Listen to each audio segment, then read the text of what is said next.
Au cours des XVIe et XVIIe siècles, le pouvoir royal se renforce en France grâce à trois souverains, François Ier, Henri IV et Louis XIV. François Ier devient roi en 1515. Il mène immédiatement une politique extérieure active contre son grand rival, l'empereur germanique Charles Quint. En 1515, il remporte une victoire à Marignan, dans le nord de l'Italie. Il recherche également une alliance avec le sultan ottoman Soliman. À l'intérieur du royaume, François Ier renforce le pouvoir royal en réduisant encore plus que ses prédécesseurs les pouvoirs des seigneurs. Il agrandit le domaine royal en y intégrant de nouveaux fiefs. François Ier accroît son autorité, il gouverne seul avec l'aide d'un conseil privé. Il nomme des officiers royaux pour administrer le royaume en son nom. Il contribue aussi à l'unification du royaume avec l'ordonnance de Villers-Cotterêts en 1539. Celle-ci rend obligatoire l'usage du français dans les actes administratifs et de justice. François Ier est aussi le principal artisan de la Renaissance française.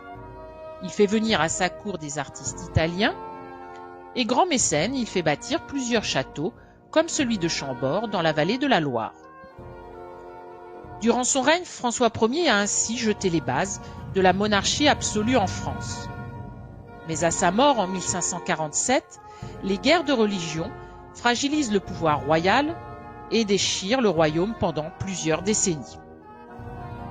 C'est ainsi qu'en 1589, l'héritier du royaume est Henri de Navarre, un protestant. Mais les catholiques ne veulent pas d'un roi protestant. Il faut 10 ans à Henri de Navarre, devenu Henri IV, pour conquérir le royaume par la force.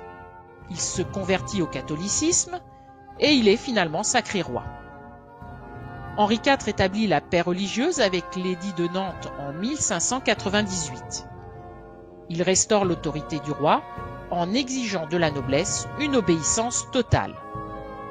Henri IV s'entoure de ministres efficaces et sous son règne, l'économie du royaume se redresse.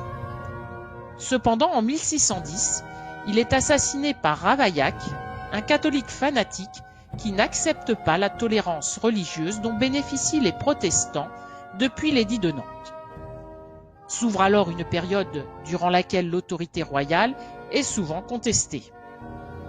En 1643, Louis XIV n'a que 5 ans à la mort de son père Louis XIII. Sa mère assure la régence du royaume avec le cardinal Mazarin. Ensemble, ils doivent faire face à la Fronde. En effet, nobles et parlementaires, profitant de la minorité de Louis XIV, se révoltent contre l'autorité royale. En 1653, ils finissent cependant par se soumettre. À la mort de Mazarin en 1661, Louis XIV débute son règne personnel. Il décide de se passer de Premier ministre et écarte du pouvoir les grands nobles. Il s'entoure de conseils spécialisés et de ministres avec lesquels il travaille au quotidien. Mais il prend seul les décisions. Louis XIV considère qu'il a reçu son pouvoir de Dieu. Il estime que son autorité doit s'imposer à tous ses sujets. Il ne tolère aucune opposition. Les livres et les journaux ne peuvent paraître sans son autorisation. Louis XIV fait emprisonner qui lui déplaît, sans jugement, par simple lettre de cachet. Pour que les nobles ne se révoltent plus, il les attire à Versailles, le château qu'il fait bâtir non loin de Paris et qui incarne la gloire et la puissance du roi.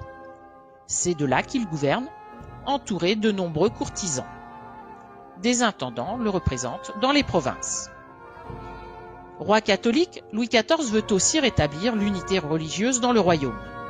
Il persécute les protestants pour les forcer à se convertir. Et en 1685, il révoque l'édit de Nantes. Le culte protestant est désormais interdit dans le royaume. Louis XIV porte ainsi à son apogée la monarchie absolue de droit divin.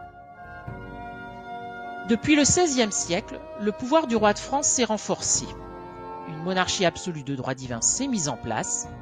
Le roi affirme qu'il détient son pouvoir de Dieu et que ce pouvoir ne peut pas être remis en cause.